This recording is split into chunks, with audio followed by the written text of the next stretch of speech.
Je n'aurais jamais cru voir un jour ma propre fille me regarder avec autant de mépris. Après 4 décennies de soins. Pour les étrangers dans leurs moments les plus vulnérables au Boston Memorial, je me suis retrouvée à ramper sur le sol de ma chambre. Des larmes coulent sur mon visage. Ma plaie chirurgicale palpite à chaque mouvement. Maman, qu'est-ce que tu fais? Mélissa se tenait sur le seuil, sans se précipiter pour m'aider tandis que je peinais à atteindre la salle de bain. Sa voix n'était pas inquiet. Il était agacé. J'appelle depuis 20 minutes, ai-je murmuré, J'ai mal à la gorge. Je dois aller aux toilettes et prendre mes analgésiques. On ne t'entend pas d'en bas. Tu le sais. Elle soupira dramatiquement en regardant sa montre. Dererik et moi avons ce dîner avec le conseil d'administration de l'hôpital dans 1 heure. Ils n'étaient pas au courant pour le dîner. Ils n'en avaient pas parlé lorsqu'ils avaient accepté de me soigner après mon genou. Remplacement, une opération que j'avais reportée pendant des années, trop occupée à m'occuper des autres. Je suis désolée. J'ai dit machinalement, les mots s'échappant de mes lèvres avant que je puisse les retenir. Même maintenant, à 68 ans, Je m'excusais d'avoir besoin d'aide. Mélissa m'a aidé à contre-cœur jusqu'à la salle de bain. Ses mouvements étaient efficaces mais froids, alors. Différente de la façon dont je lui ai appris à prendre soin des patients. J'ai remarqué la montre de luxe qu'elle portait au poignet. Un cadeau que je lui avais fait l'année dernière. Noël et la robe de créateur qu'elle portait. Une grande partie de ce qui les entourait avait été rendu possible par mes décennies de économie prudente et générosité. Lorsqu'elle m'a aidé à me recoucher, Dererik est apparu dans l'embrasure de la porte, déjà vêtu de un costume sur mesure. Tout va bien ici, demanda-t-il sans vraiment me regarder. Maman a besoin de ses médicaments, dit Mélissa. Dit-elle d'une voix tendue. Tu peux me le donner? Je dois finir mon maquillage. Le visage de Dererik s'assombrit. Encore? Elle vient de. Tu l'as prise il y a 3 heures. C'est l'heure de sa dose prévue, répondit Mélissa. Je m'allongeai. Là, à les écouter parler de moi comme si je n'étais pas là. Ce n'était pas la première fois depuis mon arrivée, 1 semaine plus tôt. Petits commentaires, regards échangés, ampleur des désagréments qu'ils avaient créés. Je peux essayer de l'atteindre moi-même, ai-je proposé en essayant de me pencher vers la table de nuit. Non, non, je vais le chercher. La voix de Dererik était hachée lorsqu'il me tendit le flacon de pilule et un verre d'eau. C'est à ce moment-là que c'est arrivé. J'ai tâtonné avec le bouchon de sécurité enfant, la bouteille m'a glissé des mains, les pilules se sont éparpillées sur le parquet. Pour l'amour de Dieu, Derek explosa, le visage rouge. C'est tout. J'ai eu. Ça suffit. Mélissa se précipita dans la pièce. Que s'est-il passé? Ta mère a laissé tomber ses pilules partout. Je n'ai pas le temps. Pour ça. J'ai essayé de m'excuser, j'ai essayé d'attraper le médicament tombé, mais le mouvement m'a envoyé une douleur brûlante à travers. Jambe opérée. Arrête. Mélissa a craqué. Tu vas déchirer tes points de suture et après? Il va falloir te ramener à l'hôpital. Je suis désolée, murmurai-je à nouveau, les larmes aux yeux. C'est là que. Ils semblaient tous deux craquer. Des années de ressentiment caché bouillonnaient. Savez-vous à quoi nous avons renoncé cette semaine? La voix de Mélissa s'éleva. J'ai dû reporter 3 opérations. Dererik a manqué 2 réunions importantes. On n'est pas. Vos serviteurs, Anne. Derek a ajouté en utilisant mon prénom, ce qu'il n'avait jamais fait. Avant. Et nous ne sommes certainement pas vos infirmières. Vous avez passé votre vie à prendre soin d'inconnus, a poursuivi Mélissa. Ces mots étaient plus tranchants que n'importe quel bistouri. Tu t'attendais à ce qu'on laisse tout tomber pour toi? Nous. Ils ont aussi une carrière. Tout le monde ne peut pas être la légendaire infirmière Simmons, murmura Derek, le mépris dans la voix. Indubitable. Puis sont venus les mots qui ont brisé toutes les illusions que j'avais sur notre relation. Nous ne sommes pas tes infirmières, criait-il à l'unisson, le visage déformé par la frustration. Nous avons Nos propres vies. À ce moment-là, quelque chose s'est cristallisé en moi. J'ai vu avec une clarté parfaite sur ce que j'avais refusé de voir pendant des années, sur la façon dont mon désir d'être utile avait permis cette toxicité. J'ai pensé à l'acompte que je leur avais versé pour cette maison, aux frais de scolarité que j'avais payés pour les études médicales de Mélissa. L'école, les fonds d'urgence que je déposais régulièrement sur leur compte, car ils semblaient toujours s'étirer au-dessus de leurs moyens. Je me suis souvenu des paroles de mon défunt mari Thomas, avant son décès il y a 15 ans. Annie, l'amour ne s'achète pas. Ou de respect, même de la part de ma famille. Mes mains ont cessé de trembler. Mes larmes ont séché. Un calme étrange m'envahit tandis que je cherchais mon téléphone sur la table de nuit. Qu'est-ce que tu fais? Demanda Mélissa. Soudain méfiant quant à mon sang-froid. Je passe 2 appels très importants, répondis-je. Sa voix était plus ferme que toute la semaine. Vous devriez aller dîner tous les deux. Ne vous inquiétez pas pour moi. Ils échangèrent des regards confus, mais semblèrent soulagés d'avoir une excuse pour partir. On sera de retour vers 11 heures, dit Derek. Ils reculaient déjà vers la porte. En partant, je les ai entendus chuchoter, probablement à propos de ce qu'ils allaient faire de moi. Peu de gens. Ils savent que je réfléchissais déjà à ce que j'allais faire d'eux. J'ai regardé mon téléphone, pris une grande inspiration et composé le premier numéro. Bonjour, c'est Anne Simons. J'ai besoin de parler à Monsieur Peterson et à la comptabilité, s'il vous plaît. C'est une urgence. Le voyage de paillasson à concierge avait commencé. Lorsque le directeur de la banque a répondu, ma voix est restée ferme. Monsieur Peterson, j'ai besoin que tous les comptes communs avec Mélissa et Derek Winters soient immédiatement gelés et que leur accès à mes données personnelles soit résilié. Compte. Madame Simons, c'est inhabituel. En êtes-vous certaine? Sa préoccupation était.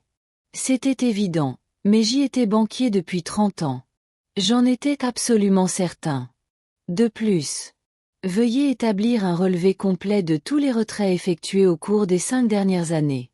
J'ai marqué une pause, me souvenant des prêts, dont je n'ai plus jamais parlé, et j'annule tout virement automatique vers leur compte. Après avoir confirmé mon identité, il a promis de s'occuper de tout immédiatement. Tout devrait être réglé avant demain matin. Merci. Et encore une chose. Le paiement de l'hypothèque pour le 247 Bacon Street a-t-il été traité ce mois-ci? J'ai demandé, connaissant déjà la réponse. Il y a eu un silence gêné. Non, Madame Simons, c'est le 3e. 1 mois de retard. J'ai fermé les yeux, une autre pièce du puzzle se mettant en place. Non seulement il traitait. Il me considérait comme un fardeau, mais il ne payait même pas la maison que je les avais aidés à acheter. Une maison qui, techniquement, mon nom figurait sur l'acte de copropriétaire.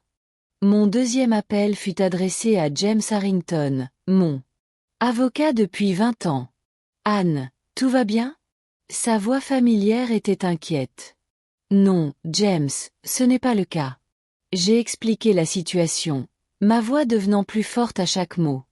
J'ai besoin que les papiers d'expulsion soient rédigés. Immédiatement.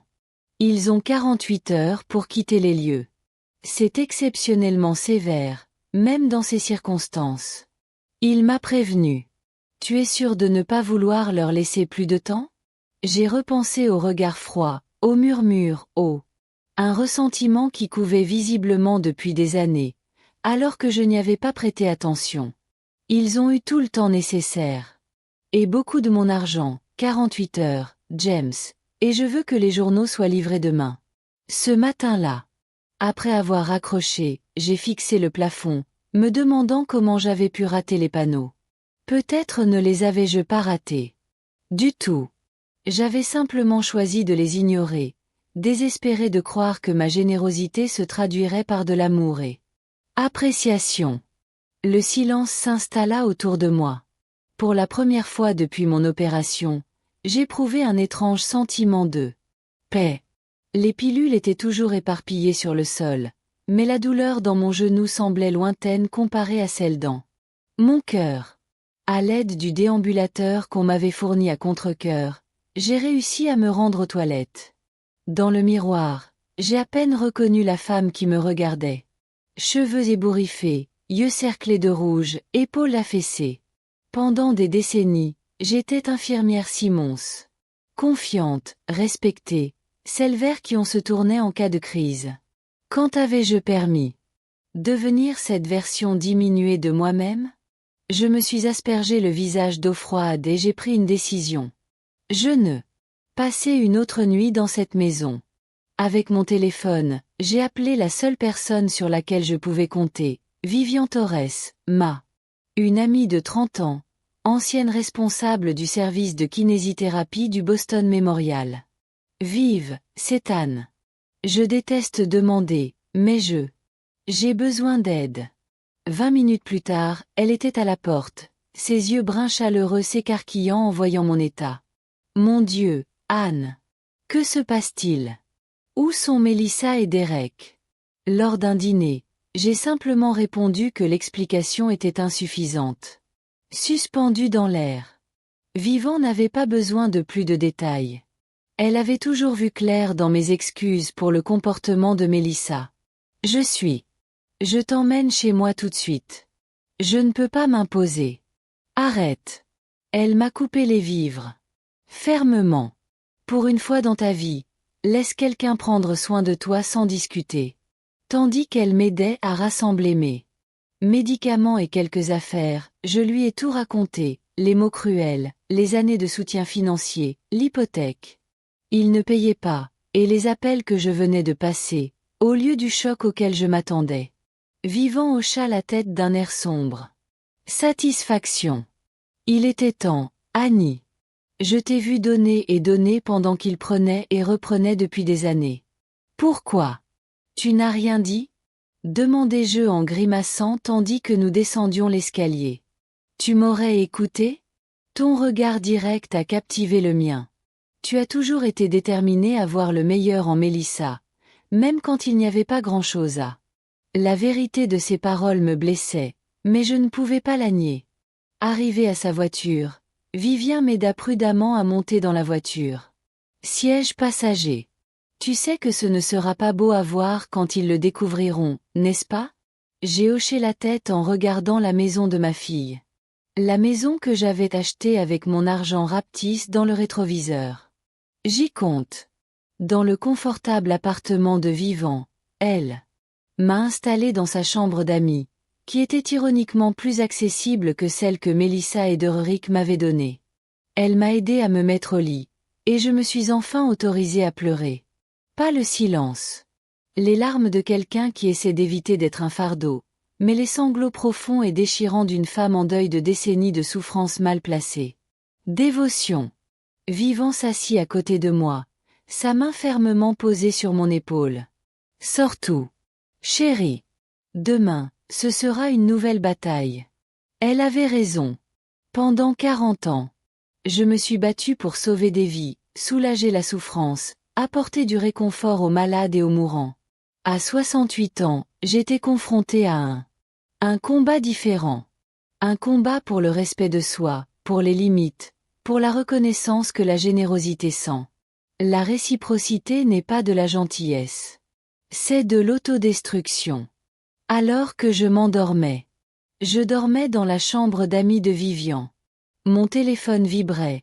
J'avais reçu un SMS de Mélissa. Le dîner était tardif. Ne m'attends pas. Je me suis retournée. J'ai raccroché sans répondre. Ils découvriraient bien assez tôt que je ne les attendais pas. En fait, je n'attendais pas. Plus rien. L'infirmière, qui avait passé sa vie à s'occuper des autres, prenait enfin soin d'elle-même. Je me suis réveillée. Le son incessant de mon téléphone. L'horloge numérique sur la table de nuit de Vivian indiquait 9h17. Appel manqué et 35 SMS, tous de Mélissa et Derek. Où es-tu? Maman. Ce n'est pas drôle. Ton déambulateur est toujours là, mais tu es parti. Réponds à ta téléphone. Le dernier message reçu il y a quelques minutes était différent. Il y a un homme ici avec des papiers légaux. Que se passe-t-il? Alors, James avait remis l'avis d'expulsion. J'imaginais le visage de Melissa. Le choc, l'incrédulité, le calcul rapide de ce que cela signifiait pour sa vie soigneusement construite. Derek. Il faisait les 100 pas, se passant les mains dans les cheveux, comme il le faisait lorsque les budgets des hôpitaux n'étaient pas équilibrés. Mon doigt. Je me suis penché sur le bouton d'appel, mais Vivant m'a doucement pris le téléphone des mains. Le petit déjeuner d'abord, a-t-elle dit fermement. Tu auras besoin de force. Elle m'a accompagnée jusqu'à sa salle à manger, où elle avait préparé des œufs, des toasts et des fruits frais. Je ne me souvenais plus de la dernière fois où quelqu'un m'avait préparé un petit déjeuner. Chez Melissa, on attendait de moi que je me débrouille. Je me suis retrouvée debout, malgré mes difficultés à me tenir debout. Ils ont trouvé les papiers, ai-je dit en mordillant mon toast. Vivant a hoché la tête. Bien. Comment te sens-tu? Terrifié, soulagé, coupable, je levai les yeux vers mon ami. Est-ce étrange de me sentir coupable de me défendre? De défendre les vôtres? C'est presque un réflexe. Le regard de Vivant était bienveillant mais inflexible. Tu as passé ta vie à t'assurer que tout le monde. Le masque à oxygène était bien fixé avant même de penser au vôtre. Mon téléphone a sonné à nouveau. Le visage de Melissa est apparu sur l'écran. Écran. Tu devrais répondre, dit Vivien. Mais mets-le sur haut-parleur. Je veux entendre ce que dit ta fille ingrate. J'ai pris une grande inspiration et j'ai appuyé sur le bouton vert. Bonjour, Melissa. Maman, où es-tu? Sa voix. J'étais strident, paniqué. Il y a un avocat qui dit qu'on doit quitter la maison dans 48 heures. Et la banque a appelé. Derek dit que nos comptes sont gelés. Que se passe-t-il? Je pense que tu sais exactement ce qui se passe, ai-je répondu, mon voix plus calme que je ne l'étais. J'ai simplement pris vos paroles à cœur. Vous n'êtes pas mes infirmières et je ne suis pas votre distributeur automatique de billets. Est-ce que c'est à cause de ce qu'on a dit hier? On était stressés, maman. Tu ne peux pas. Je peux et je l'ai fait. Je l'ai interrompu, me surprenant moi-même par ma fermeté. Les mensualités de la maison que tu oublies de payer. Les économies réalisées ces 3 derniers mois s'arrêtent là. Les fonds d'urgence que vous avez utilisés pour les vacances et les rénovations. Ça s'arrête aussi. Comment as-tu fait? On allait rattraper ces paiements. La voix de Derek maintenant. Il m'avait. L'orateur aussi. C'est complètement déraisonnable. Vraiment? Demandai-je. Dis-moi, Derek, était-il raisonnable de quitter ton? Ma belle-mère rampait par terre pendant 20 minutes alors qu'elle avait besoin d'aide? Était-il raisonnable de m'en vouloir de m'avoir soigné pendant une semaine où j'ai payé toutes les études de médecine de ta femme? Silence à l'autre bout du fil. Puis Melissa, sa voix. Soudain plus douce, plus calculatrice. Maman, tu es contrariée et tu as tout à fait raison. On a subi beaucoup de pression. Dernièrement, avec le travail, mais ce n'est pas une excuse. Rentre à la maison et on en parlera comme des adultes. Je suis à la maison, ai-je répondu, mais pas chez toi. Où es-tu? La panique s'insinuait dans sa voix, avec quelqu'un qui se souciait vraiment de moi. Bien-être. J'ai jeté un coup d'œil à Vivant, qui m'a adressé un signe de tête encourageant. L'expulsion est maintenue, Melissa. Tu as jusqu'à demain. Bonjour. Vous ne pouvez pas faire ça. Où sommes-nous censés aller? Vous êtes tous les deux des professionnels de la santé grassement payés. Trouvez une solution. Ces mots me semblaient étrangers. Direct, sans complexe. Ce n'est pas toi. Maman. La voix de Melissa se réduisit à un murmure. Quelqu'un t'influence. Est-ce Vivant? Je parie que c'est Vivien. Mon ami. Elle a levé les yeux au ciel de façon si dramatique que j'ai failli rire, malgré la tension. Personne ne m'influence, sauf toi et Derek. Tu m'as montré qui tu es et ce que je représente pour toi. Considère que c'est une leçon précieuse, une leçon que j'aurais dû apprendre. J'ai appris ça il y a des années. On va se battre, intervint Derek. Tu ne peux pas nous jeter dehors comme ça. En fait, je peux. Vérifie l'acte, Derek. Mon nom y figure toujours, car tu as insisté pour que cela facilite la demande de prêt hypothécaire. Au fait, tu n'as pas remboursé ton hypothèque. Je les entendais chuchoter frénétiquement, sans doute, réalisant la précarité de leur situation. Maman, Mélissa a essayé à nouveau. Voix mielleuse. Tu viens de subir une opération chirurgicale majeure. Tu prends des analgésiques. Tu n'as pas les idées claires. Ne prenons pas de décision hâtive. Mon esprit n'a pas. Ça fait des années que je n'ai pas été aussi clair, ai-je répondu. Et si mon état de santé vous inquiète, c'est intéressant, vu que, hier, tu n'as pas pris la peine de m'aider à aller aux toilettes. Encore un silence, et après, que veux-tu? C'est ça. Une question d'argent? Parce que si c'est le cas, ce n'est pas une question d'argent, Mélissa. C'est une question de respect. Il faut reconnaître que les relations ne sont pas transactionnelles. Je ne veux rien de toi, si ce n'est que tu respectes l'avis d'expulsion. Après tout ce que j'ai fait pour toi, sa voix se brisa, une émotion sincère perçant le calcul. Je suis à toi. Fille. La question restait en suspens, lourde de décennies d'histoires compliquées. Oui, tu es ma fille, et je t'aimerai toujours. J'ai pris une grande inspiration. Mais l'amour sans respect n'est sain ni pour nous deux. J'ai permis des comportements qui ne servent personne. Ça cesse maintenant. Donc, vous êtes juste. Nous interrompant, nous rejetant. L'incrédulité colorait ces mots. Je crée des limites qui auraient dû être posées depuis longtemps. J'ai senti les larmes me menacer, mais je les ai retenues. La suite ne dépend que de toi. Ce n'est pas fini, grogna Derek. Tu vas le regretter. J'ai regretté beaucoup de choses. Dans ma vie, Derek. Poser des limites n'en fera pas partie. Sur ce, j'ai raccroché. Vivien m'a contacté.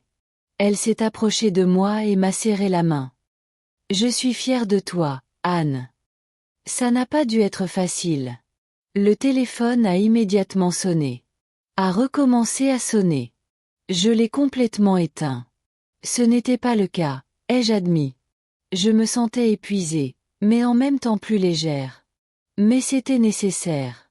Vivien m'a aidé à le canapé du salon. J'ai réalisé que pour la première fois depuis des décennies, je ne calculais pas ce dont quelqu'un d'autre avait besoin. Au lieu de cela, je me demandais enfin, de quoi ai-je besoin? La réponse était commençait à prendre forme, et cela ne ressemblait en rien à la vie que je menais. Quand James m'a appelé cet après-midi-là quand j'ai appris que Mélissa et Derek tentaient de contester l'expulsion, je n'ai pas été surpris. Ce qui m'a surpris, c'était ma propre réaction. Ni panique ni regret, mais une détermination inébranlable que je n'avais pas ressentie depuis mes débuts en soins infirmiers, quand je tiendrai tête aux médecins dédaigneux qui sous-estiment mes connaissances. Ils prétendent que vous êtes mentalement incompétent à cause de vos médicaments et de votre récente opération, expliqua James d'un ton neutre. Ils ont déjà contacté le chirurgien vous demandera votre dossier médical. Ils ne l'obtiendront pas. J'ai répondu avec assurance. Docteur, patient. La confidentialité s'applique même aux membres de la famille qui sont eux-mêmes médecins. C'est exact. Cependant, ils construisent un dossier selon lequel vous êtes indûment influencé et que vous êtes incapable de faire des opérations financières saines. Décision. J'ai ri sans humour. Argument intéressant de la part de personnes qui n'ont pas remboursé leur prêt immobilier depuis 3 mois. Malgré 2 revenus à 6 chiffres, James rit. J'ai fait la même remarque à leur avocat recruté à la hâte. Anne, je ne veux pas que tu t'inquiètes. Leurs arguments sont faibles, surtout que tu as fait des déclarations sophistiquées. Décisions financières et juridiques tout au long de votre carrière. Après notre appel, Vivant m'a aidé à réaliser la kinésithérapie. Exercice que j'avais négligé chez Mélissa. La douleur était atroce, mais nécessaire. Un ajustement. Métaphore de ce que je traversais émotionnellement. Ils ne vont pas laisser passer ça si facilement. Grimacai-je en penchant ma main. Genou comme indiqué. Bien sûr que non, répondit Vivien en soutenant doucement ma jambe. Tu as coupé l'herbe sous le pied. De dessous eux. Les gens montrent leur vrai visage quand il s'agit d'argent. Je n'arrête pas de penser à tous les signes que j'ai admis que j'avais été ignoré au fil des ans. La façon dont Mélissa se crispait chaque fois qu'on mentionnait mon nom. Comment Rick faisait de petits commentaires sur mon ingérence, même s'il acceptait mon aide. Tu voulais. Crois le meilleur d'eux-mêmes, dit Vivien. Ce n'est pas un défaut de caractère, Anne. C'est juste que certaines personnes prennent la gentillesse pour de la poudre d'escampette. Faiblesse. Vers 18h ce soir-là, mon téléphone, que j'avais brièvement rallumé. Illuminé par un texte d'une source inattendue, Caroline Jenkins, mon ancienne collègue infirmière qui travaillait maintenant à elle. Centre de réadaptation rattaché au Boston Memorial. Et votre fille était. Je suis juste ici pour poser des questions sur les chambres disponibles pour vous. Il a dit. Vous avez des problèmes cognitifs après l'opération. Et j'ai besoin de soins supervisés. Quelque chose ne va pas. Appelle-moi. Mes mains tremblaient tandis que je a montré le message à Vivant. Ils essaient de te faire interner, a dit Vivien, la voix indignée. À un centre de réadaptation où ils peuvent prétendre que vous avez besoin d'une surveillance constante. Et une fois que j'y suis, ils pourraient demander une surveillance temporaire. La tutelle, ai-je ajouté. Les pièces du puzzle se mettront en place, surtout si elles convainquent mes médecins que je ne pense pas. Clairement. J'ai immédiatement rappelé Caroline pour lui expliquer la situation en détail. Je savais que quelque chose n'allait pas. Mélissa s'enquérait des établissements dotés d'unités de soins pour personnes atteintes de troubles de la mémoire, ce qui n'avait aucun sens pour une prothèse du genou. Patiente, et elle n'arrêtait pas de souligner à quel point tu étais confuse. Caroline, si quelqu'un de ma famille essaie de m'admettre, ou prétend avoir le pouvoir de prendre des décisions à ma place, n'en dites pas plus, m'interrompit-elle fermement. J'alerterai tous les services. Non. On vous accueillera sans vous en parler directement au préalable. Et je m'assurerai que votre chirurgien soit au courant de la situation. À peine avais-je terminé. J'ai sonné à ma porte. Vivant a regardé par le Judas et a reculé, l'air sombre. C'est Mélissa, et elle n'est pas seule. Il y a un homme en uniforme avec elle. Un policier? Demandai-je, l'inquiétude montant dans ma gorge. Non. On dirait des ambulanciers, et je pense qu'ils essaient de forcer les choses. Le cœur de Vivien battait fort tandis qu'elle entr'ouvrait la porte, maintenant la chaîne de sécurité enclenchée. Puis-je vous aider? Demanda-t-elle. Sa voix était faussement agréable. Je suis ici pour voir ma mère. La voix de Mélissa était tendue, marquée par une colère à peine contenue. Je sais qu'elle est là. Ta mère ne souhaite pas recevoir de visiteurs pour le moment, répondit calmement Vivant. Ce n'est pas une visite de courtoisie, rétorqua Mélissa. Nous sommes inquiets pour son état mental et sa sécurité physique. Nous avons fait venir un médecin. Transport pour l'emmener dans un établissement où elle pourra recevoir des soins appropriés. L'ambulancier paraissait mal à l'aise, se déplaçant. Son poids d'un pied à l'autre. Madame, nous avons reçu un appel concernant un patient âgé post-opératoire souffrant. Confusion et nécessitant une intervention médicale. Ce patient âgé est un professionnel de la santé respecté qui. Parfaitement compétente, répondit Vivant. Et elle n'est absolument pas perturbée. C'est au médecin de le déterminer, Mélissa. Insista-t-elle. Vivien, tu entraves des soins médicaux nécessaires. Cela pourrait être interprété comme de la maltraitance. J'avais entendu dire. Assez. À l'aide de mon déambulateur, je me dirigeai vers la porte. Ouvre, Vivien, dis-je. Doucement. Elle parut inquiète, mais retira la chaîne, permettant à la porte de s'ouvrir complètement. Les yeux de Mélissa s'écarquillèrent. Quand elle m'a vue là, vêtue de vêtements propres, les cheveux soigneusement peignés, pleinement alerte, elle a balbutié. « Maman. Nous avons. » J'étais tellement inquiet. « Non, ce n'est pas le cas, » ai-je interrompu, ma voix ferme malgré mon le cœur battant. Tu t'inquiétais de tes finances et de ta réputation. Pas de moi. Je me suis tournée vers l'ambulancier. Monsieur, je vous prie de m'excuser si vous avez été amené ici sous de faux prétextes. Comme vous pouvez le constater, je suis alerte et bien orientée. J'ai fait un geste. À ma jambe opérée. J'ai subi une arthroplastie totale du genou la semaine dernière. Mais j'ai les idées claires. L'homme regarda entre Mélissa et moi, visiblement mal à l'aise face à la situation. Elle prend de puissants analgésiques, insistait Mélissa. Elle ne l'est pas. Prendre des décisions rationnelles. J'ai réduit mes analgésiques il y a 2 jours, ai-je rétorqué. Et j'ai pris des décisions parfaitement rationnelles. J'ai pris des décisions importantes toute ma vie, y compris celle de ne plus laisser les membres de ma famille ingrats s'exprimer. Je devrais peut-être contacter mon superviseur, dit l'ambulancier en attrapant sa radio. Ce ne sera pas nécessaire, fit une nouvelle voix derrière lui. James se tenait dans le couloir, sa silhouette imposante étant une vue bienvenue. Je suis l'avocat de Madame Simons, et j'ai. Les documents prouvant sa capacité ont été examinés ce matin même par un psychiatre indépendant. C'était une nouvelle. Pour moi, James avait été très occupé. Mais je n'ai pas laissé transparaître ma surprise. Le visage rouge de colère. Vous n'aviez aucun droit de geler nos comptes. Cet argent nous avait été promis. Et il était là. La véritable raison de cette tentative désespérée, non pas le souci de mon bien-être, mais la panique face à leur situation financière. Situation. J'en avais parfaitement le droit. J'ai répondu calmement. Et je ne t'ai jamais promis un accès illimité à mes économies. Et tout ce que tu me dois? Après tout, j'ai fait des sacrifices. Les larmes me montèrent aux yeux. Ses yeux. Mais j'ai reconnu la manipulation pour ce qu'elle était. Sacrifié? Ai-je répété, incrédule. J'ai payé. Pour ton éducation, ton mariage, ta maison, et tu l'as gardé au-dessus de ma tête toute ma vie, cria-t-elle, masque enfin. Abandonnant complètement.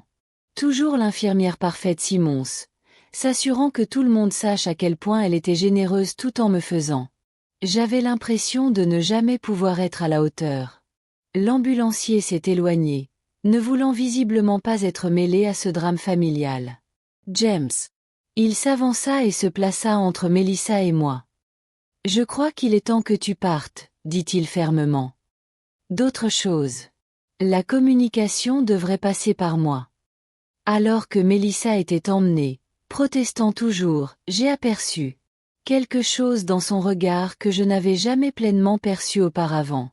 Pas seulement de la colère ou un sentiment de droit, mais une profonde. Un ressentiment qui couvait depuis des années. Je fermai la porte et m'appuyai lourdement sur mon déambulateur. Épuisé. Ça va? Demanda doucement Vivant.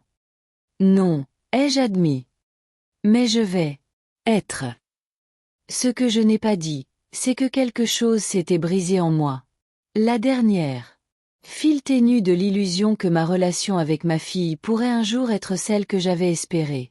C'était une mort. Sorte. Et comme toute mort, il faudrait faire un deuil. Mais d'abord, je devais me protéger de la tempête qui commençait visiblement. Le lendemain matin, mon téléphone a sonné avec un numéro que je ne l'ai pas reconnu. Méfiant après la confrontation d'hier, j'ai failli ne pas répondre. Bonjour, Madame Simons. Ici le docteur Harrison, votre chirurgien du genou. Sa voix familière exprimait une certaine inquiétude. J'ai pensé que je devais vous appeler directement.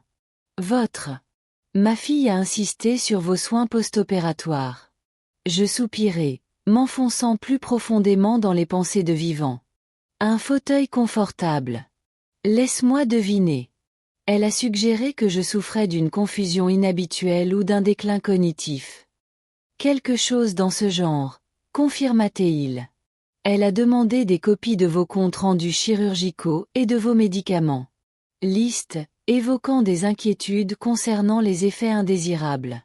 En tant que chirurgien, j'ai constaté que, étrange puisqu'elle était présente lors de nos consultations préopératoires où nous avons discuté de tous les effets secondaires potentiels. Dr Harrison, je tiens à être totalement transparent avec vous.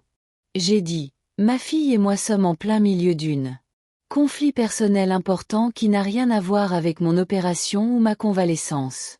Elle tente d'utiliser mon situation médicale pour obtenir un avantage. Il y eut un silence. Je m'en doutais. Madame Simons, je vous connais professionnellement depuis 15 ans. L'idée que vous deviendriez soudainement incapable de prendre des décisions éclairées m'a semblé. C'était hautement improbable. Un soulagement m'a envahi. Merci de m'avoir appelé directement. Bien sûr. Et juste pour vous rassurer, j'ai noté dans votre dossier que toutes les informations médicales nécessitent votre autorisation personnelle explicite. Votre statut de professionnel de la santé vous confère certaines considérations. Après avoir raccroché, je me suis tournée vers Vivant, qui écoutait depuis la cuisine. Elle essaie toutes les pistes, n'est-ce pas? Bien sûr qu'elle l'est, répondit Vivien en m'apportant une tasse de thé. Vous lui avez coupé les vivres. Les gens. Désespérés lorsque le train de vie s'arrête. Tout au long de la journée, d'autres appels ont afflué. Chacun révélant comment. Mélissa essayait de me discréditer. Mon médecin traitant, mon pharmacien, et même le directeur de infirmière au Boston Memorial, où j'avais travaillé pendant des décennies, toutes cherchant à vérifier les rapports inquiétants qu'elles avaient. J'ai reçu un message de ma fille inquiète. Chaque conversation a renforcé ma détermination. C'étaient mes collègues, des gens qui connaissaient mon caractère et mes compétences. Leurs appels n'étaient pas seulement professionnels. C'étaient des gestes de respect pour les relations que nous avions construites au fil des ans. Dans l'après-midi, James arriva avec des nouvelles. À propos de l'expulsion. Ils ont déménagé, a-t-il rapporté, s'installant sur le canapé Vivian. Pas de leur plein gré, bien sûr. Le shérif devait être présent, et il y eut une sacrée scène, selon mon assistant juridique, qui. J'ai supervisé le processus. Où iront-ils? Malgré tout, je ne pouvais m'empêcher de m'inquiéter.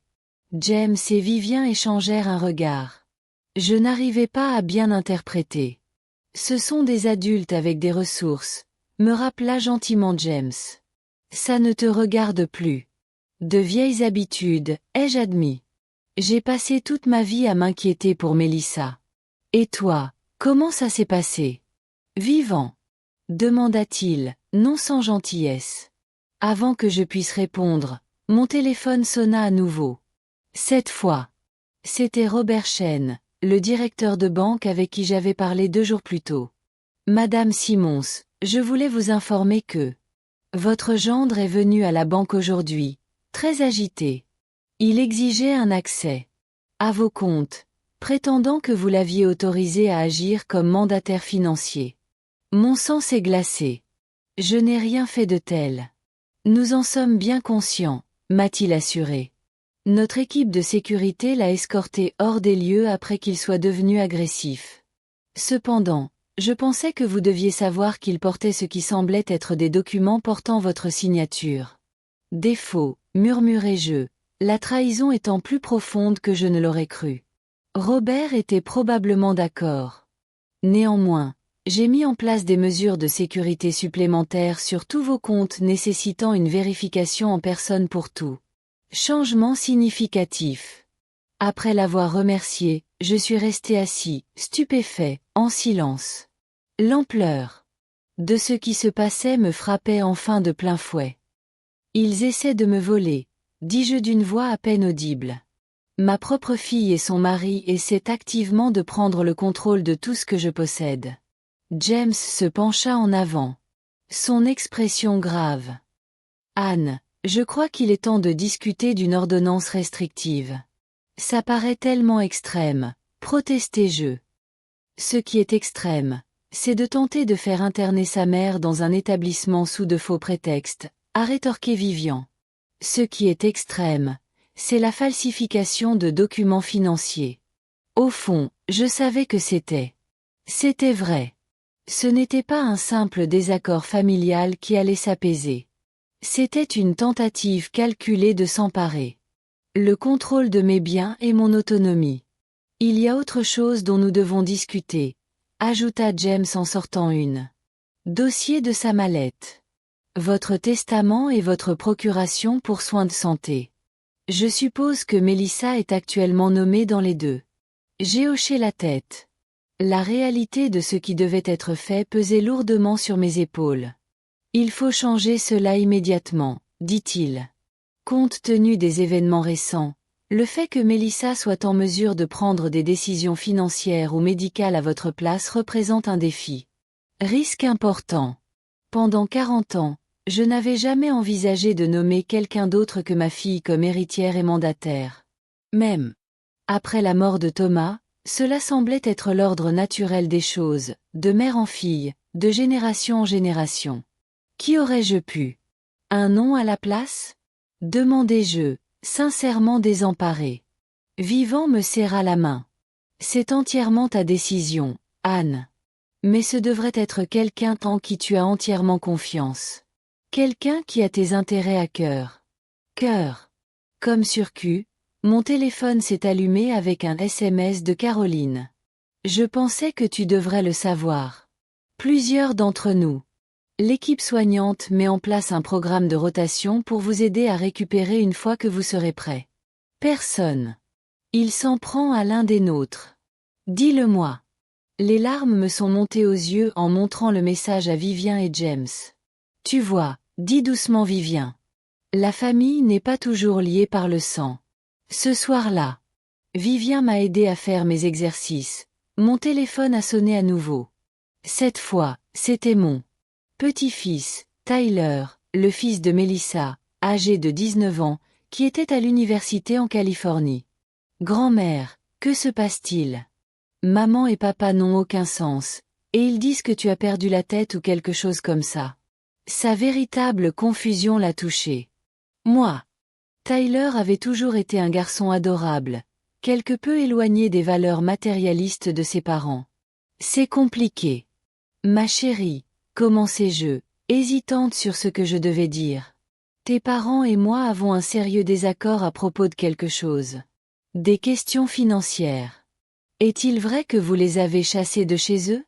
Demanda-t-il avec hésitation. La maison est à mon nom, je expliquai. Eh oui, je leur ai demandé de partir après qu'il m'ait clairement fait comprendre qu'il n'était pas disposé à m'aider à me remettre de mon opération. Il y a eu une pause. C'est pour ça que tu as payé ce stage d'été pour moi l'année dernière, pour pouvoir. La question piquait, révélant à quel point Melissa avait empoisonné même ceux. Tyler, je n'ai jamais tenu de registre de ce que j'ai fait pour les gens que j'aime, dis-je prudemment. J'ai payé. J'ai accepté votre programme parce que je croyais en votre talent et je voulais soutenir vos rêves. Il n'y avait aucune condition. Maman dit que tu manipules tout le monde avec ton argent, continua-t-il, répétant clairement ce qu'on lui avait dit. Tu l'as toujours utilisé pour la contrôler. J'ai fermé les yeux, rassemblant mes pensées. Ce jeune homme méritait l'honnêteté, pas l'amertume. Ta mère et moi avons des points de vue très différents sur notre histoire. Ensemble, ai-je finalement dit. Mais je veux que tu saches que quoi qu'il arrive entre nous, ça ne changera rien à ce que je ressens pour toi.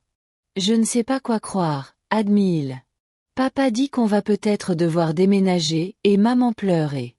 Tout est complètement foutu. Je suis désolée que tu sois coincé là-dedans, lui ai-je dit sincèrement.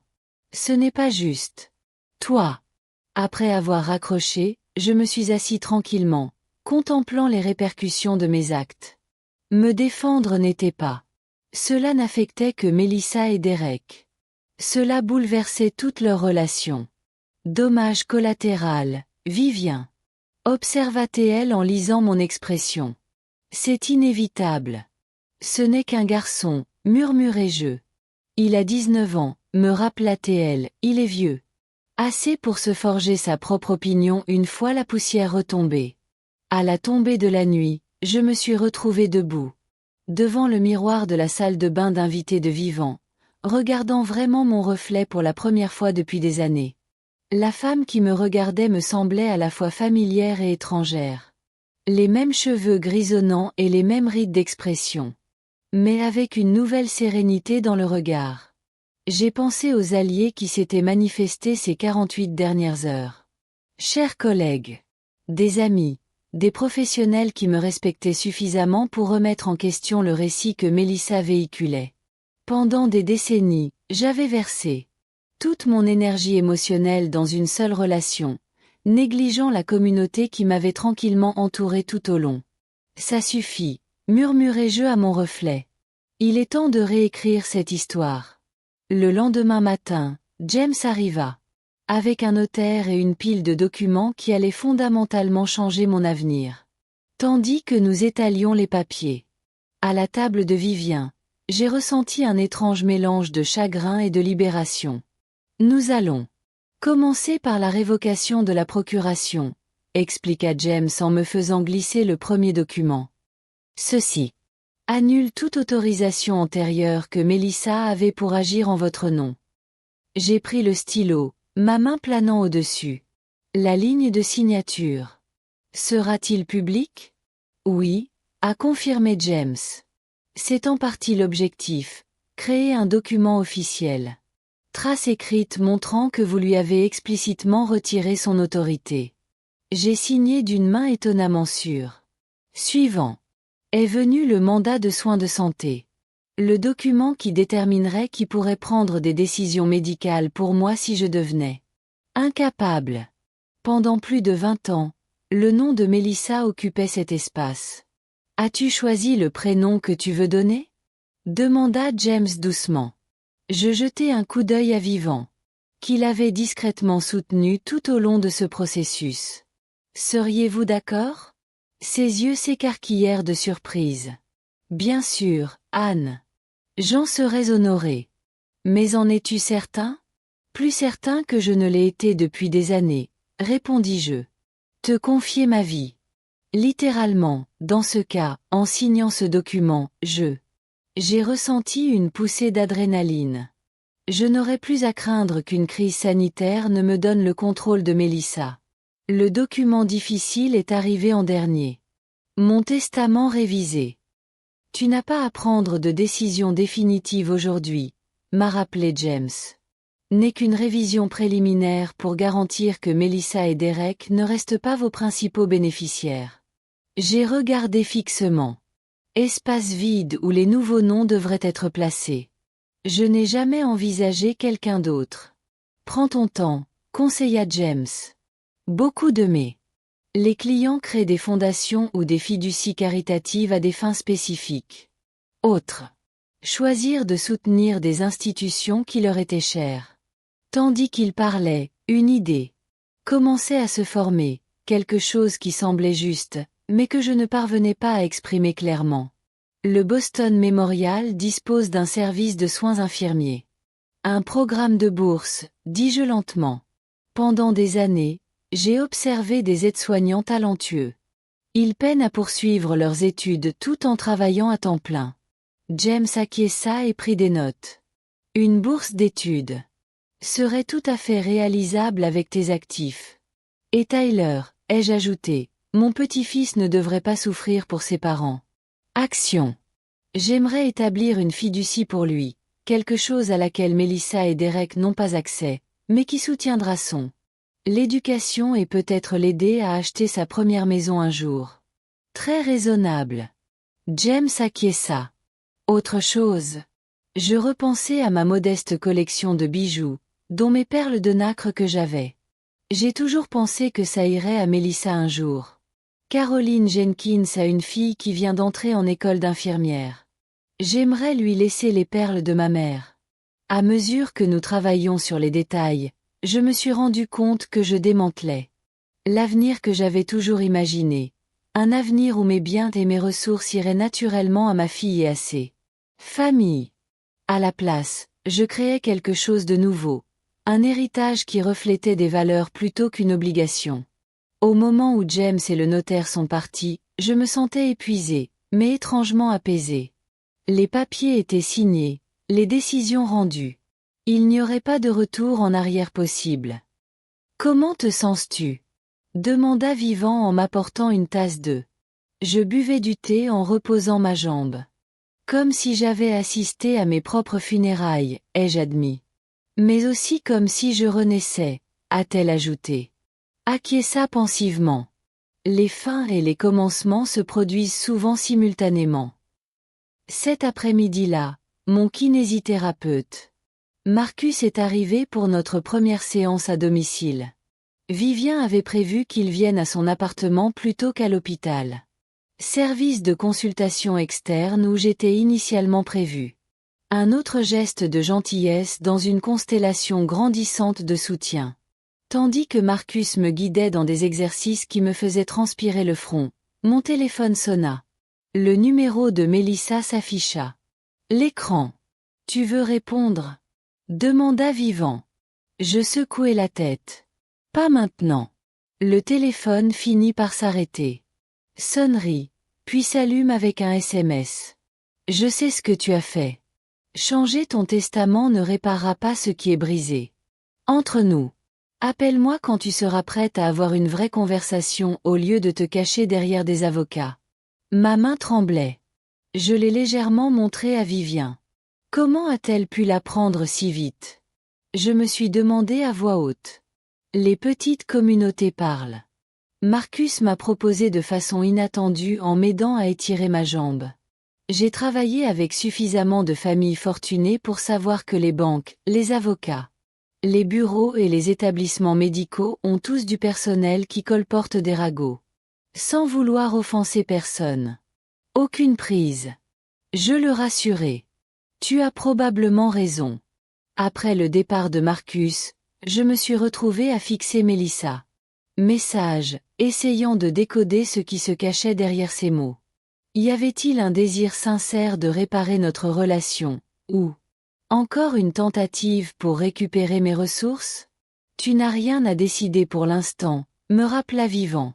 Voyant ma détresse. Je sais, soupirai-je. Mais un jour, je devrais l'affronter. À vos conditions, insista Vivien. Quand vous êtes plus fort, physiquement et émotionnellement. Ce soir-là, nous avons reçu une visite inattendue. La sonnette a retenti. Vers 19 heures, Vivant regarda par le Judas, se raidissant aussitôt. C'est Derek, murmura-t-elle. Mon cœur s'emballa. Je ne veux pas le voir. Je m'en occupe, m'assura-t-elle en ouvrant la porte juste assez pour le bloquer.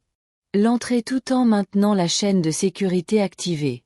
Depuis mon emplacement dans le salon, je pouvais entendre leur conversation. Clairement. J'ai besoin de parler à Anne. La voix de Dereric était parfaitement maîtrisée. Elle ne reçoit pas de visiteurs, Vivien. Répondit fermement. C'est entre membres de la famille, insista-t-il. Tu n'as aucun droit d'intervenir. J'ai le droit de décider. Qui entre chez moi? Rétorqua Vivien. Et Anne a clairement fait savoir qu'elle ne souhaitait pas te parler. Dis-lui simplement. Nous logeons au Marriott du centre-ville, dit Dereric d'une voix basse, presque suppliante. Nos cartes de crédit sont en cours de paiement. Refusées. Nous n'avons accès à aucun compte. Comprend-elle ce qu'elle nous fait? Je crois qu'elle comprend parfaitement. Vivant répondit froidement. Mélissa est dans un sale état, poursuivit-il. C'est ce qu'elle voulait. Détruire sa propre fille? Quelque chose dans ces paroles m'a semblé fondamentalement erroné. L'hypothèse selon laquelle mes actes étaient conçus pour me blesser plutôt que pour me protéger. Avant que Vivant puisse répondre, je m'écriai. Tout va bien. Vive, laisse-moi lui répondre. Utilisant mon déambulateur, je me dirigeai vers la porte. Vivien parut inquiète, mais s'avança. À part. L'apparence de Dererick m'a choqué. 3 jours seulement s'étaient écoulés depuis mon départ de chez eux, mais il avait l'air échevelé, son apparence habituellement impeccable était désormais froissée et fatiguée. « Anne !» commença-t-il d'un ton conciliant. « Tout ça a dérapé. Il faut qu'on parle. » « Non, Derek, l'interrompis-je doucement. Ce qu'il nous faut, c'est l'espace et le temps. Ce dont vous avez besoin, Mélissa et vous, c'est de subir les conséquences de vos actes et de vos attitudes. Ou encore, alors, c'est une punition ? Sa façade de politesse se fissura légèrement. C'est la réalité. Je le corrigeai. La réalité. Que 2 adultes avec des diplômes de médecine et des salaires à 6 chiffres devraient être en mesure de subvenir à leurs besoins sans épuiser leurs ressources. Les comptes de leur mère âgée. Vous avez toujours été si généreux, avant, argumenta-t-il. Comment aurions-nous pu savoir ? Tu changerais soudainement les règles. Le sentiment de droit dans sa question m'a momentanément laissé sans voix. Puis, avec une clarté parfaite, j'ai répondu. Peut-être que lorsque vous m'avez dit que vous n'étiez pas mes infirmières, vous auriez dû vous rappeler que j'étais jamais ton banquier. J'ai alors fermé la porte, sans attendre sa réponse. Mes mains tremblaient, non pas de peur, mais d'une poussée de puissance que j'avais oublié posséder. Bravo, dit doucement Vivant.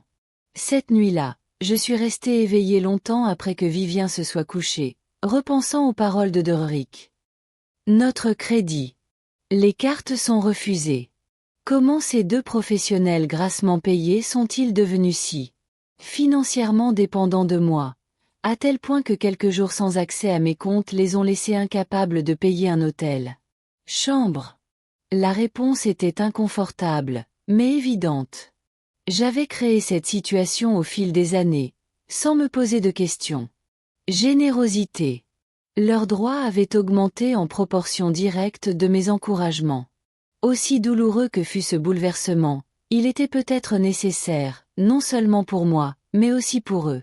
Avec cette pensée, je me suis finalement endormi, rêvant non pas du passé que je laissais derrière moi, mais de l'avenir que je récupérais.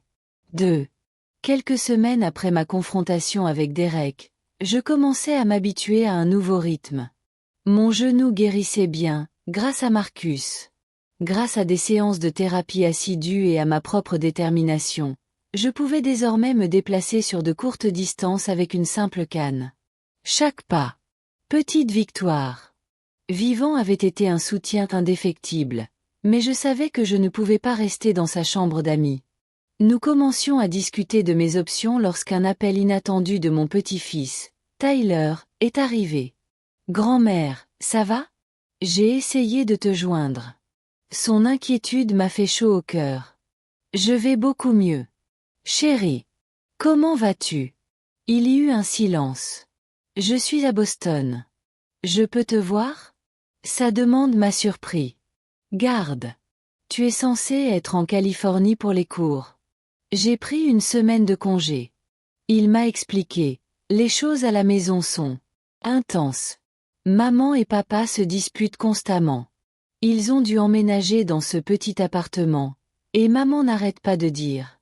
C'est entièrement de ta faute, mais papa lui reproche de mal gérer leurs finances, et j'avais juste besoin de m'éloigner de tout ça. Mon cœur se serre pour lui. À 19 ans, il ne devrait pas être pris entre 2 feux dans les conflits entre adultes.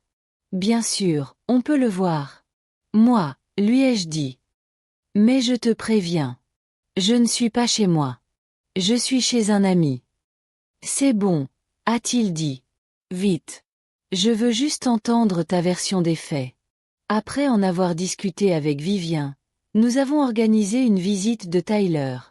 Cet après-midi-là, j'ai passé les heures qui ont suivi à me demander avec anxiété ce que Mélissa lui avait dit, ce qu'il savait et si cette visite était sincère ou s'il s'agissait d'une autre tactique de manipulation.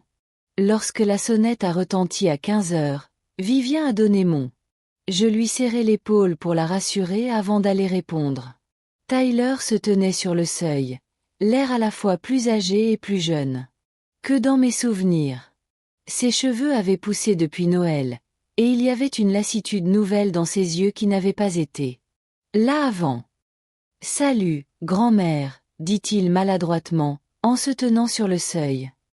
Tyler, j'ouvris les bras, et après un instant d'hésitation, il s'avança pour me prendre dans ses bras. C'est si bon de te voir, dit discrètement Vivian en se retirant vers elle. Chambre, nous laissant un peu d'intimité dans le salon. Tu es superbe, dit Tyler en m'observant en s'asseyant. Maman a dit. Tu souffrais de troubles cognitifs après ton opération. Je n'ai pas pu retenir un petit rire triste. Je t'assure, mon esprit est parfaitement clair. La seule chose dont je souffre, c'est d'un manque de clarté. Que s'est-il passé, grand-mère? Tout était bien à Noël. Et maintenant, tout à coup, maman dit que tu es devenu fou et que tu essaies de la punir pour quelque chose. Je pris une profonde inspiration, réfléchissant à tout ce qu'il y avait à partager avec ce jeune homme qui cherchait encore sa voie dans le monde. Tyler, ta mère t'a-t-elle déjà dit d'où venait l'argent pour ton programme d'été à Berkeley l'année dernière? Ou qui a versé la compte pour la maison de tes parents? Il haussa les épaules. J'ai supposé que c'était de leurs économies. Ou peut-être. Ils ont contracté des emprunts. J'ai payé pour votre programme, ai-je dit doucement. Tout comme j'ai payé pour les études de médecine de votre mère, l'acompte sur leur maison et d'innombrables autres dépenses au cours de la année. Ses yeux s'écarquillèrent. Pourquoi? Parce que je vous aimais tous et que je voulais vous aider. Je n'ai jamais rien attendu en retour, si ce n'est peut-être une simple gentillesse. Prudemment. Il m'a expliqué ce qui s'était passé après mon opération. La négligence, les mots cruels, la confrontation finale qui a conduit à mon décision de partir et de geler les comptes. Il ne voulait pas vous aider à aller aux toilettes. Tyler avait l'air horrifié. Mais maman est médecin. Être médecin ne rend pas forcément compatissant, répondis-je tristement. Même pour famille. Tyler resta silencieux un long moment à assimiler cette information. Tu m'as dit que tu étais devenu fou et que tu avais commencé à les punir parce qu'ils ne pouvaient pas te servir aux petits soins pendant qu'ils travaillaient. Était-il là pour le décrire? Je m'attendais à être lesté sur mes mains et mes pieds? Il hocha la tête. J'ai l'air mal à l'aise. Tyler, j'ai été infirmière pendant 40 ans. J'ai changé plus de bassins et aidé plus de patients aux toilettes que je ne peux compter. Je comprends les exigences des carrières médicales. Ce que je ne comprenais pas, c'était pourquoi ma propre fille et son mari me laissaient ramper sur le sol en souffrant plutôt que de m'aider à aller à l'hôpital. Salle de bain. Alors, vous les avez chassés de chez eux? Demanda-t-il d'un ton non pas accusateur, mais confus. La maison est à mon nom, ai-je expliqué. J'ai payé. Et ils n'avaient pas honoré leurs paiements hypothécaires malgré leurs revenus combinés. Revenus annuels de plus d'un demi-million. Les sourcils de Tyler se sont levés. Ils font autant que ça. J'ai hoché la tête. Tes parents ont vécu bien au-dessus de leurs moyens pendant des années, comptant sur mon soutien pour combler les lacunes. Lorsque j'ai supprimé ce soutien, la vérité sur leur situation financière est apparue au grand jour. Mais pourquoi ne pas simplement leur parler? Pourquoi ces avocats et ces avis d'expulsion? Sa question était légitime, le genre de question que seule une personne assez jeune pour. Ceux qui croient aux solutions simples aux problèmes complexes se demanderaient. Car lorsque les gens vous révèlent qui ils sont, vous devriez. Crois-les, dis-je doucement. Tes parents m'ont montré exactement comment ils me voyaient. Pas comme une mère ou grand-mère digne de soins, mais aussi source de soutien financier pratique à laquelle il se sentait en droit. Et maintenant, Tyler. Et maintenant. Je lui ai pris la main. Maintenant, nous avons tous des choix à faire. Tes parents peuvent choisir de reconnaître leur comportement et travailler à rétablir la confiance, ou ils peuvent continuer à me blâmer pour les conséquences de leur comportement. Et toi, lui serrai-je doucement la main. Tu peux te faire ta propre opinion en fonction de ce que tu sais de moi, et de la situation. Ils veulent que je te convainque de débloquer les comptes, a-t-il admis sans me regarder dans les yeux. Maman. Il a dit, si seulement je pouvais te raisonner, tout pourrait revenir à la normale. Voilà la vraie raison. Pour sa visite. Pourtant, je ne trouvais pas la force de lui en vouloir. Il était à peine adulte, plongé dans une situation difficile. Il n'a pas créé. C'est pour ça que tu es venu? Demandai-je doucement. Il hésita. Puis il hocha légèrement la tête. Au début, oui, mais maintenant, je n'en suis plus sûre. Ils ne m'ont rien dit de tout ça. Ils ont juste dit que était irrationnel. Et qu'en penses-tu maintenant que tu as entendu ma version? Tyler leva les yeux, un conflit évident dans son. Ton visage est jeune. Je crois que je ne sais plus quoi penser. Tu as toujours été là pour moi, pour nous tous. Ça n'a aucun sens. Que tu changerais soudainement, à moins qu'il ne se passe quelque chose de grave. Ce n'était pas soudain pour moi, lui ai-je dit. C'était l'aboutissement d'années de générosité assumée. L'opération a tout fait ressurgir. Nous avons discuté pendant une autre heure. Tyler pose des questions et je réponds aussi honnêtement que possible. Sans diaboliser ses parents. Alors que notre conversation touchait à sa fin, il semblait troublé, mais pensif. Puis-je vous demander quelque chose de personnel, grand-mère? Bien sûr. Vas-tu rayer complètement maman de ton testament? La franchise. Cette question m'a surpris. A-t-elle discuté de mon testament avec vous? Il a hoché la tête, l'air gêné. Elle a dit que vous essayiez de. Je l'ai privé de son héritage légitime à cause d'une dispute. J'ai pris une inspiration apaisante, blessé à nouveau par. Description de Mélissa. J'ai restructuré ma succession. Oui. Une partie de mes biens servira à financer des bourses d'études en soins infirmiers. Certaines sont liées à des causes caritatives auxquelles je crois. Et d'autres, je les regardais directement. Être conservé en fiducie pour toi. Accessible quand tu seras un peu plus âgé. Ses yeux s'écarquillèrent. Moi. Mais maman a dit, Tyler, l'héritage n'est pas un droit. C'est un cadeau.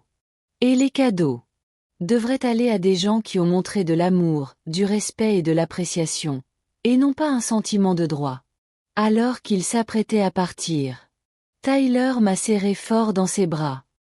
Je ne sais pas ce qui va se passer avec tout ça, mais je suis content d'être venu.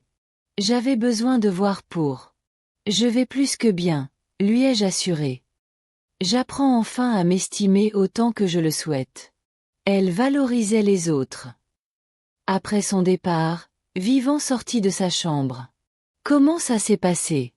Ils l'ont envoyé pour me convaincre de débloquer les comptes. J'ai soupiré. Ça t'étonne? Non, ai-je admis. Mais je le suis. Déçu. L'utilisant comme un pion, je secouai la tête, incapable de terminer ma pensée. Au moins, il avait eu le courage de. Écoutez votre version, a souligné Vivien. Cela montre du caractère. Ce soir-là, j'ai reçu un SMS de Tyler. J'ai dit à mes parents que. Je t'ai vu. Ils ne sont pas contents. Je retourne à l'école demain. Merci d'être honnête avec moi. Je t'aime, grand-mère. Ce n'était pas une déclaration de soutien inconditionnel, mais c'était quelque chose de peut-être plus précieux, une reconnaissance que. Il y avait de multiples perspectives à considérer, de multiples vérités à soupeser. Alors que je me préparais à aller me coucher, j'ai réalisé que. La visite de Tyler avait clarifié quelque chose d'important. Ce voyage ne consistait pas seulement à fixer des limites avec Mélissa et Derek. Il s'agissait d'offrir à la prochaine génération un modèle différent de respect de soi et de relations saines. Peut-être que plus que de l'argent ou des biens serait mon véritable héritage. 3 semaines après la visite de Tyler, j'ai été admis au centre de réadaptation de Golden Piney. Non pas parce que Mélissa avait essayé de me séduire. Je ne m'étais pas engagée là-bas, mais parce que je l'avais choisi. L'ironie ne m'avait pas échappé. Tu es sûr de ça? Demanda Vivant en lui disant. Il m'a aidé à emballer mes quelques affaires. Tu peux rester avec moi jusqu'à ton rétablissement complet.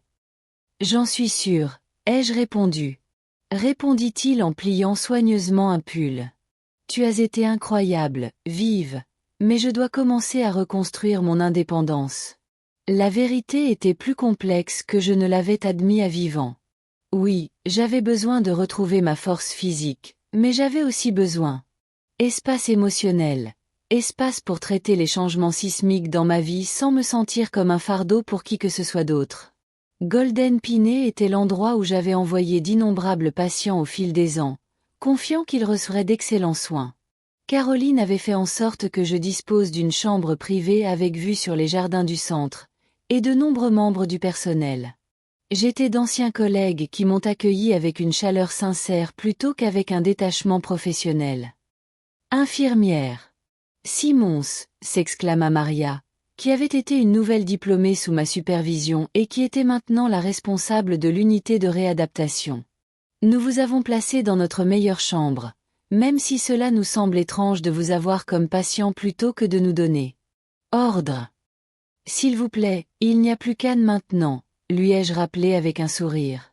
Et je vous le promets. Être un patient modèle. Mes journées ont rapidement trouvé un rythme structuré.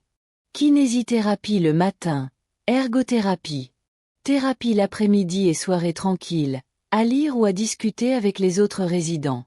Le travail était pénible, mais j'ai fait des progrès concrets chaque jour en termes de souplesse et de force au niveau de mes genoux. Ce que je n'avais pas anticipé, c'est comment le centre deviendrait un lieu de rassemblement pour mon nouveau réseau de soutien. Vivant s'y rendait quotidiennement, apportant souvent des petites gourmandises ou des magazines. Caroline passait pendant ses pauses pour me tenir au courant des potins de l'hôpital. Même le docteur Harrison est venu personnellement examiner mon site chirurgical plutôt que d'envoyer un interne. Vous avez fait un excellent travail. L'impression qu'il a laissée sur les gens au fil des ans. Vivant l'a observé un après-midi, alors qu'elle regardait un cortège de visiteurs partir. Ma chambre. Je n'avais jamais vu quelqu'un en cure de désintoxication recevoir autant de visiteurs. Je ne m'en étais jamais rendu compte. J'ai admis. Quand on travaille, on ne pense pas aux relations qu'on tisse.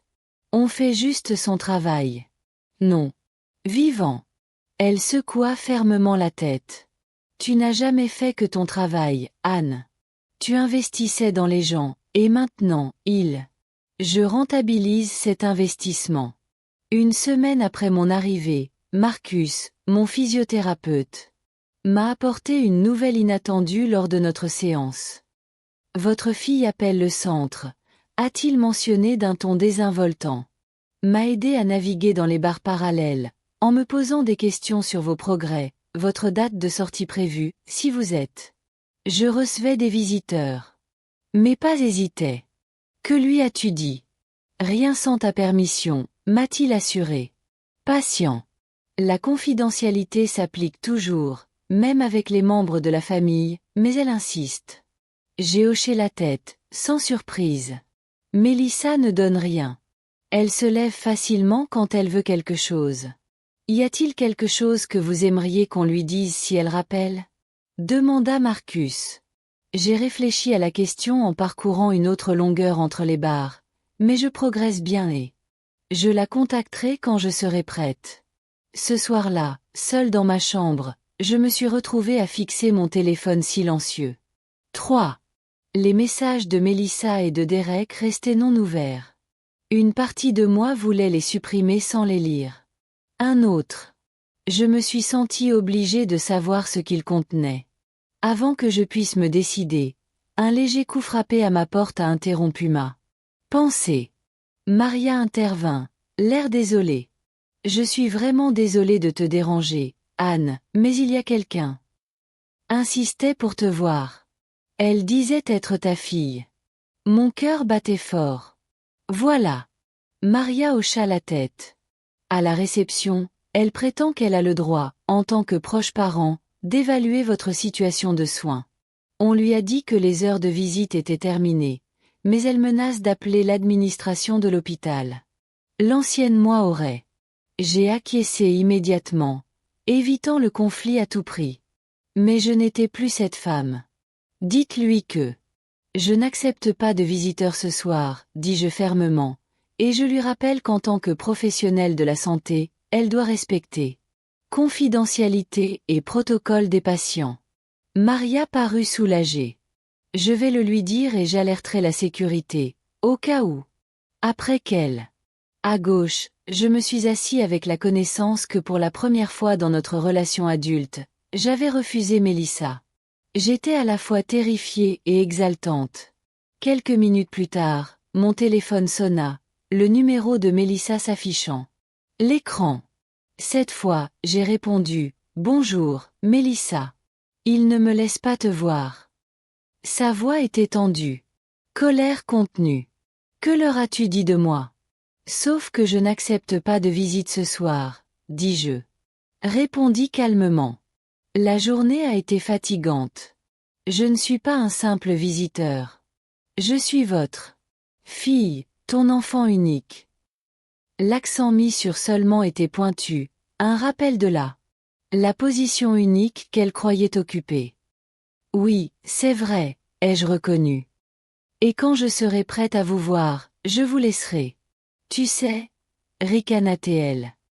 Qu'est-ce que ça veut dire ? Il faut qu'on parle de ce que tu as fait. Les comptes. La maison, le testament. Tu ne peux pas me rayer de ta vie à cause d'une mauvaise journée. Ce n'était pas une mauvaise journée, Mélissa, dis-je. Discrètement. C'était l'aboutissement d'années de déséquilibre dans notre relation. Et nous finirons par parler, mais pas ce soir. Et pas avant d'être plus forte. Tyler a dit que tu l'avais manipulé aussi, l'a-t-elle accusé, lui disant que tu avais organisé une fonds fiduciaire pour lui tout en m'excluant. La déformation de ma conversation avec Tyler m'a blessé, mais ne m'a pas surpris. Je n'ai manipulé personne. J'ai simplement répondu honnêtement à ses questions. Tu sais quoi ? Bien. Sa voix s'est durcie. Reste là, avec toutes tes amies infirmières qui te flattent. Fais la victime. Mais ne t'attends pas à ce que je vienne. On revient en rampant quand on réalise à quel point la vie sans famille est solitaire. C'est ça, à ton avis ? J'ai demandé. Je suis vraiment curieux. J'aimerais que tu reviennes en rampant. N'est-ce pas ? N'est-ce pas tout ça ? Une production dramatique destinée à nous pousser à pardonner ? J'ai poussé un profond soupir. Non, Mélissa. Il ne s'agit pas de punition ou de mise à l'épreuve. Il s'agit de reconnaître ma propre valeur et de me fixer des objectifs sains. Des limites, ce que j'aurais dû faire il y a des décennies. Des limites, répéta-t-elle. D'un ton moqueur. C'est comme ça que ton thérapeute appelle ça ? Parce que de là où je suis, ça ressemble à du bon vieux. Vengeance. Je suis désolé que tu le vois ainsi, dis-je, refusant de me laisser entraîner dans cette voie. Colère. Quand tu seras prêt à avoir une vraie conversation, une conversation qui reconnaîtra l'impact de tes actions sur moi, je serai là. En attendant, j'ai besoin d'espace pour guérir, physiquement et émotionnellement. Quoi qu'il en soit. Maman. Appelle-moi quand tu auras terminé ton petit voyage d'autonomisation. La ligne a été coupée. J'ai posé mon téléphone sur le table de nuit, les mains tremblantes, mais l'esprit clair. Malgré ces paroles dédaigneuses. Elle entendit quelque chose sous la colère de Mélissa. De la peur. Pour la première fois peut-être de sa vie d'adulte, elle se retrouvait face à une mère qui. Je ne céderai pas à la manipulation émotionnelle. Maria est venue me voir peu après, l'inquiétude perceptible. Expression. Tout va bien. La réceptionniste a dit que votre fille était partie dans un état lamentable. Tout va bien, je l'ai assuré, surprise de constater que je le pensais vraiment. En fait, c'était mieux que bien. Je crois que je viens de réussir un examen important. Cette nuit-là, j'ai dormi plus paisiblement que. Depuis des semaines, je n'avais plus à craindre une confrontation inévitable. Elle finirait par arriver. Mais à mes conditions, quand je serai prêt. Le lendemain matin, Marcus remarqua une amélioration de mon état. Mobilité pendant la thérapie. Il y a quelque chose de différent aujourd'hui, a-t-il observé tandis que je terminais mes exercices avec de nouveau. Détermination. Tu avances avec plus d'assurance. J'ai souri en pensant au poids émotionnel que j'avais déposé cette nuit-là. Avant.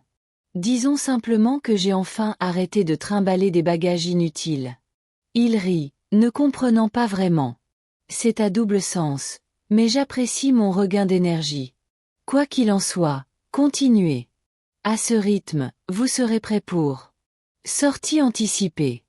Au fil de mes exercices, j'ai réalisé que cette rééducation était bien plus importante que mon genou. Je me reconstruisais de l'intérieur, plus fort, plus équilibré et enfin aligné avec ma propre vérité. 6 semaines après mon opération, je a été libéré de Golden Pinet avec un certificat d'achèvement que le personnel avait décoré de manière ludique avec des étoiles d'or. Mon genou, bien que toujours raide le matin, fonctionnait mieux que depuis des années. Je pouvais marcher sans aide, monter les escaliers avec précaution et même rester debout assez longtemps pour cuisiner des repas simples. Il était temps de rentrer. Pas chez Mélissa ni dans la chambre d'amis de Vivien, mais dans mon propre appartement, resté vide ces derniers temps. Ces dernières semaines. Tu es sûr de ne pas vouloir rester avec moi un peu plus longtemps? Demanda Vivant en m'aidant à faire mes bagages. À faire. Ton appartement est fermé depuis un moment. James a fait nettoyer la maison la semaine dernière. Je l'ai rassuré. Et je dois recommencer à vivre ma vie. Ce que je n'ai pas dit, c'est que j'étais enfin prête pour le confrontation que j'avais repoussée. En retournant à mon espace personnel, je récupérais non seulement mon physique, mon indépendance, mais aussi mon autonomie émotionnelle.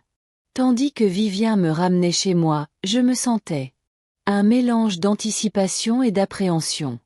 Mon immeuble, une élégante structure d'avant-guerre à Back Bay, avait toujours représenté une sécurité pour moi. Maintenant, je me demandais si ce serait différent, sachant combien d'autres choses dans ma vie. La vie avait changé.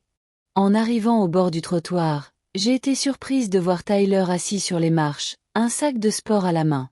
Ses pieds. Grand-mère. Il se leva tandis que je sortais prudemment de la voiture. Surprise. Tyler, que fais-tu ici? Tu ne devrais pas être en Californie pour tes examens? Il m'a serré doucement dans ses bras, attentif. De mon genou encore en convalescence.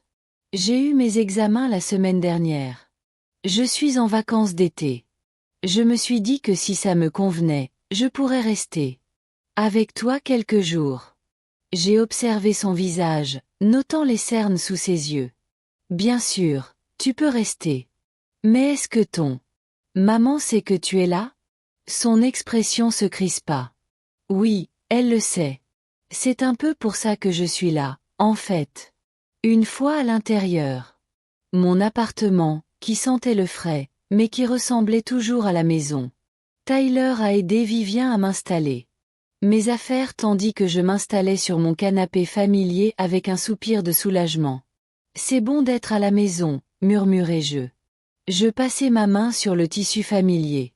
Après le départ de Vivien, qui avait promis de revenir demain, Tyler s'assit en face de moi.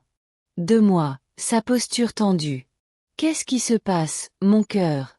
Demandai-je directement. Tu n'as pas traversé le pays juste pour m'accueillir à la maison. Il prit une grande inspiration. Maman et papa divorcent. La nouvelle m'a stupéfait. Malgré leurs nombreux défauts, Mélissa et Derek ont toujours semblé former un front uni, en particulier en matière financière. Je suis vraiment désolée, dis-je sincèrement. Quand est-ce arrivé? Papa a déménagé il y a environ 3 semaines. Ils ont. Je me bats constamment depuis, depuis que tout ça est arrivé avec toi. Tyler baissa les yeux vers ses mains. Papa dit. Les habitudes de dépenses de maman ont ruiné leur crédit et les ont endettés. Maman dit que papa ne l'aurait jamais épousé s'il Je ne pensais pas qu'ils finiraient par récupérer ton argent. La laideur de leurs accusations mutuelles me peinait. Surtout en sachant que Tyler était pris entre deux feux. Et comment gères-tu tout ça? Demandai-je doucement. Non. Super, a-t-il admis. C'est en partie pour ça que je suis venu ici. J'avais besoin de m'éloigner un moment d'eux. Je comprends. Je le rassurai en lui prenant la main. Tu es toujours le bienvenu ici. Il y a autre chose, ajouta-t-il avec hésitation. Maman. C'est que je suis là et qu'elle veut venir te parler. Elle dit qu'il est temps de clarifier les choses. Je me suis tendue involontairement. Je t'ai poussé à faire ça? Je t'ai demandé de me calmer d'abord. Non. Tyler avait l'air sincèrement offensé. Enfin, elle savait que j'allais venir. De te voir, mais c'était mon idée. J'en ai marre d'être coincée entre deux feux. Je me suis dit que si vous pouviez enfin parler. Son espoir était si sincère, si jeune dans son optimisme que je ne pouvais. Je me suis résolue à rejeter la question d'emblée. Quand veut-elle venir? Ai-je demandé, me préparant mentalement. Demain. Après-midi. Elle a son jour de congé, j'ai hoché la tête lentement. D'accord, dis-lui qu'elle peut venir. À 14 heures. Mais Tyler, je l'ai regardé d'un air sérieux. Il faut que tu comprennes que cette conversation ne se déroule pas comme vous l'espériez. Certains désaccords ne peuvent pas être surmontés en une seule réunion. Je sais, il dit doucement. Je veux juste que vous essayiez tous les deux. Ce soir-là, après avoir installé Tyler dans la chambre d'amis, j'ai appelé James pour l'informer de la réunion imminente. Êtes-vous sûr d'être prêt? Demanda-t-il, l'inquiétude perceptible dans sa voix. Je suis aussi prêt que je le serai jamais, répondis-je. Cela finira par arriver. Préfères-tu que je sois présent, ou peut-être vivant? J'ai réfléchi à son offre, tenté par la sécurité d'avoir un allié présent. Mais finalement, j'ai secoué la tête, bien qu'il. Je n'ai pas vu le geste. Non, ai-je décidé, ça doit rester entre Melissa et moi. La présence d'autres personnes ne ferait que compliquer les choses. Appelle-moi immédiatement après, m'a-t-il conseillé. Et n'oublie pas. Je n'ai pas besoin d'accepter quoi que ce soit sur le champ. Tu peux toujours dire que tu as besoin de temps pour réfléchir. Le lendemain matin, je me suis réveillée. Tôt. Une vie de garde à l'hôpital avait modifié de façon permanente mon horloge interne. J'ai trouvé Tyler déjà dans le cuisine, essayant de préparer le petit déjeuner. J'ai pensé que tu aimerais un peu de protéines après tout ce repas d'hôpital, dit-il. Expliquai-je d'un air penaud en présentant une assiette d'œufs légèrement trop cuits. Ça a l'air délicieux, lui assurai-je, touché par le geste. Pendant que nous mangions, j'observais mon petit-fils, la taille et la carrure de son père. Mais avec des touches des traits de Melissa autour des yeux et de la bouche. Il était le meilleur des deux, non souillé par le matérialisme et le ressentiment qui avaient empoisonné leur relation avec moi. Tyler, commençai-je prudemment. À propos de la journée d'aujourd'hui. Lors de sa rencontre avec ta mère, il leva les yeux, l'air impatient. Je veux que tu te fasses discret pendant qu'elle est là. Va au cinéma. Visiter le jardin public, n'importe quoi. Cette conversation doit avoir lieu sans public, fronça-t-il légèrement les sourcils. Mais quoi? Et si? Pas de « et si », dis-je fermement. Ce n'est pas ton fardeau, ma chérie. C'est entre ta mère et moi. Bien que visiblement déçu, il acquiesça d'un signe de tête. À 14 heures précises, la sonnette retentit. Tyler était parti 1 heure plus tôt, promettant de revenir vers l'heure du dîner. J'inspirai profondément. Je redressai les épaules et ouvris la porte. Melissa se tenait dans le couloir, l'air à la fois familier et étranger. Elle avait perdu du poids, son tailleur était légèrement ample sur sa silhouette et elle avait une nouvelle dureté autour de la bouche. « Maman », dit-elle d'une voix soigneusement neutre. « Melissa », répondis-je en m'avançant. Pour la laisser entrer. Entrez, s'il vous plaît. Elle entra prudemment, scrutant l'appartement du regard comme pour regarder. Pour les changements. Je l'ai conduite au salon où j'avais disposé 2 chaises face à face, suffisamment proches pour conversation, mais avec suffisamment de distance pour préserver mon espace personnel. Veux-tu du thé? Proposai-je, tombant. Revenons aux convenances sociales qui avaient structuré nos interactions pendant des années. Non, dit-elle sèchement. Je crois que nous avons. Tu en as assez de faire semblant, n'est-ce pas? Je me suis installée dans mon fauteuil, la regardant droit dans les yeux. Pourquoi es-tu ici, Mélissa? Tyler pense qu'il faut qu'on parle, dit-elle, son ton suggérant qu'elle trouvait l'idée pour le moins douteuse. Et toi, qu'en penses-tu? Elle soupira, sa posture défensive s'affaiblissant quelque peu. Je pense que notre relation est irréparable, mais je pense aussi qu'il faut une conclusion. Une conclusion? J'ai répété. Ça a l'air très définitif. N'est-ce pas? C'est ça que tu voulais?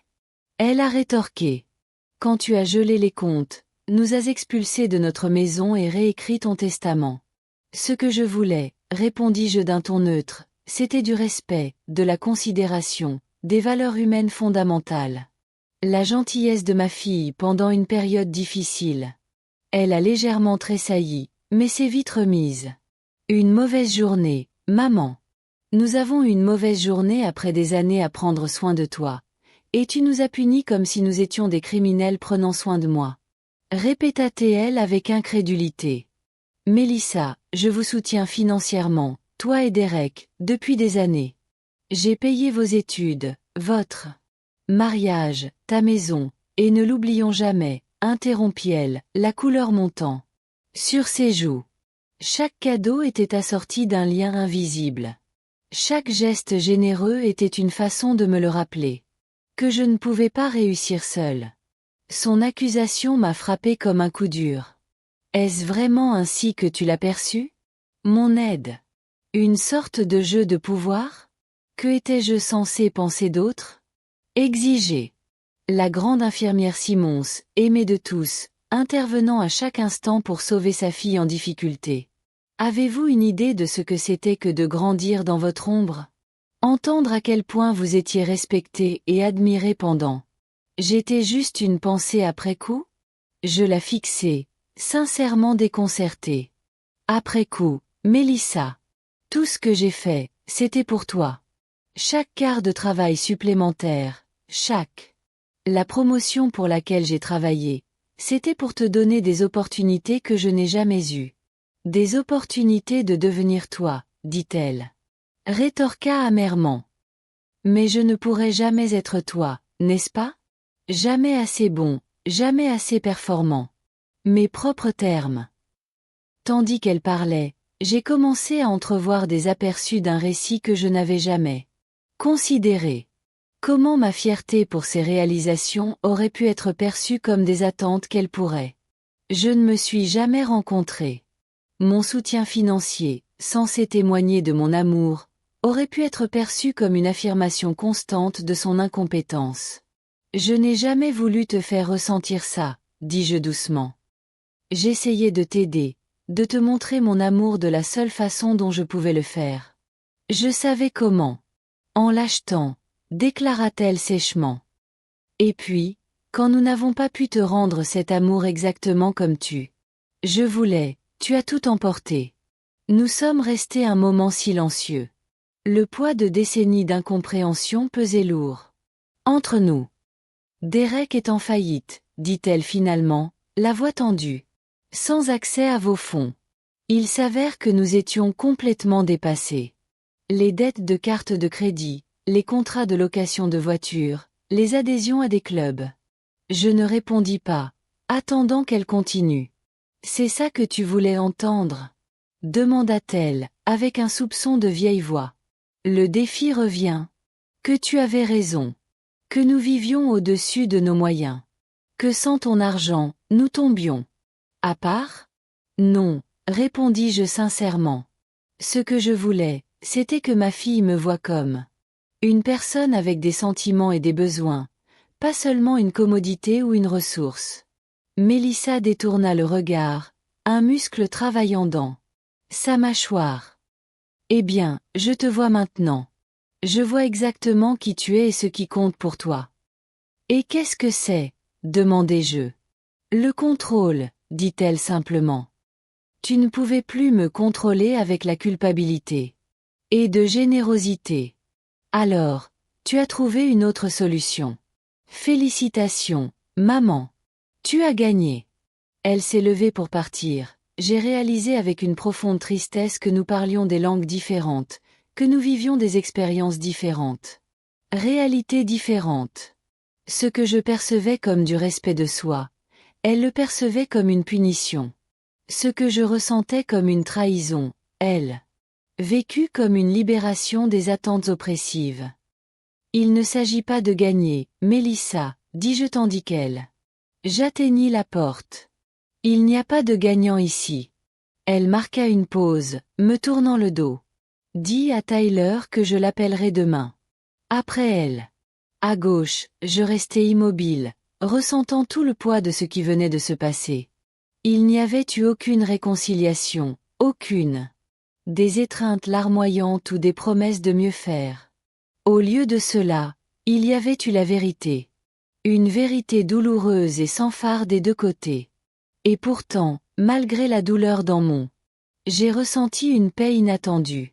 Pour la première fois peut-être. Mélissa et moi avions parlé honnêtement l'une à l'autre, sans le vernis de politesse qui masquait notre véritable identité. Sentiment depuis si longtemps.